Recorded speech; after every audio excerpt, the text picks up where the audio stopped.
আসসালামু আলাইকুম রহমতুল্লাহি ওবারাকাতুহু।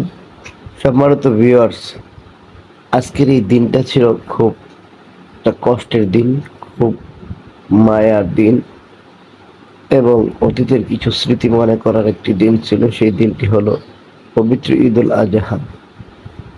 আমি গ্রামের বাড়ি থাকি নাই, পাশে অন্য কোনো গ্রামে অন্য উপজেলায় থাকি, একটি মসজিদে খেদমত করি।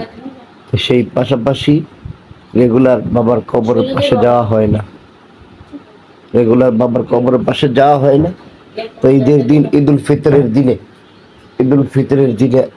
আজহার দিনে, ঈদুল ফিতর না, সরি, ঈদুল আজহার দিনে আমি আমার বাবার কবরের পাশে দাঁড়িয়ে বাবার অতীত স্মৃতির কথা মনে পড়ছে। এই যে দেখতেছেন মেহরাবটা, ঈদগাহ, এত সুন্দর একটা ঈদগাহ, যে ঈদগাহের মধ্যে আমার আব্বা 1991 সাল থেকে 2015 সাল পর্যন্ত খতিব ছিলেন এবং নামাজ আদায় করছেন।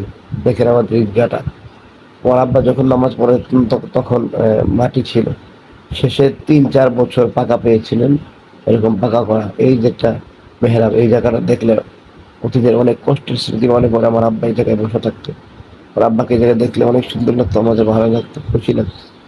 কিন্তু আজকে এই মেহরাবের জায়গায় মেহরাব আছে, কিন্তু আমার আব্বা এখানে পাশেই শুয়ে রয়েছেন।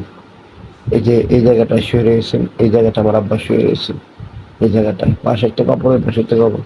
এই সিরিয়ালে সব খবর হয়ে গেছে, কিন্তু আমার আব্বা সবার পরিচিত এবং গ্রামের ইমাম সভা সুযোগ শিক্ষার্থীর কেউ এই কবর উপর সাহস করে এখনো কোনো কবর বানায়নি। এই জায়গাটা আমার আব্বার কবর, এই জায়গাটা, এই যে এখানে পাশে দাঁড়িয়ে আছি আমি, এই জায়গাটাই কবর। আমাদের কবরস্থানে অনেক নতুন সিস্টেম শুরু হয়েছে, দেখে আমি এসএস এর একটা চাল কত সুন্দর বানানো হয়েছে। এই যে অনেকে ইচ্ছে বৃষ্টি আসতেছে সেজন্য নতুন কবরটা যেখানে করতেছে সেটা সেখানে দেবে, কোনো প্রকারের বৃষ্টি না আসে। তো আমাদের এই গ্রামটা খুব সুন্দর। এই মেহরাবটার প্রতি আমার অনেক স্মৃতি, এই যে মেহরাবটার প্রতি অনেক স্মৃতি। এখানে আমার আব্বা নামাজ পড়াতেন, আমাদের খুব ভালো লাগতো, শান্তি লাগতো। এখন এখানে এসে নামাজ পড়তে গেলে কলিজাটা ফাটিয়ে যায় বাবার জন্য। তো আমি অবশ্য নামাজ পড়াইতে এখানে থাকতে পারলে নামাজের সময় আমি আমার যে মসজিদে, সেই মসজিদে আমি নিজের নামাজ পড়াই।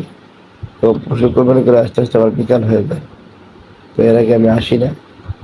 তো আপনাদের কাছে অনুরোধ, আপনারা প্রত্যেকের বাবা মার কথা স্মরণ রাখবেন, বাবা মার কবর বেশি বেশি জিয়ারত করবেন, বেশি বেশি কবর জিয়ারত করবেন। কারণ কবর জিয়ারত করলে বাপ মার আত্মা শান্তি পায়, রুহানি আত্মার দোয়া দেয়, সেই দোয়াটা আপনার আমার অনেক কাজে লাগবে। এই মেহরাবটার কথা বারবার বলছি, কারণ মেহরাবটা আমার আব্বার বাসস্থান ছিল, বাসস্থান। তো সবাই আপনারা ভালো থাকবেন, বাবা মার কবর বেশি বেশি জিয়ারত করবেন।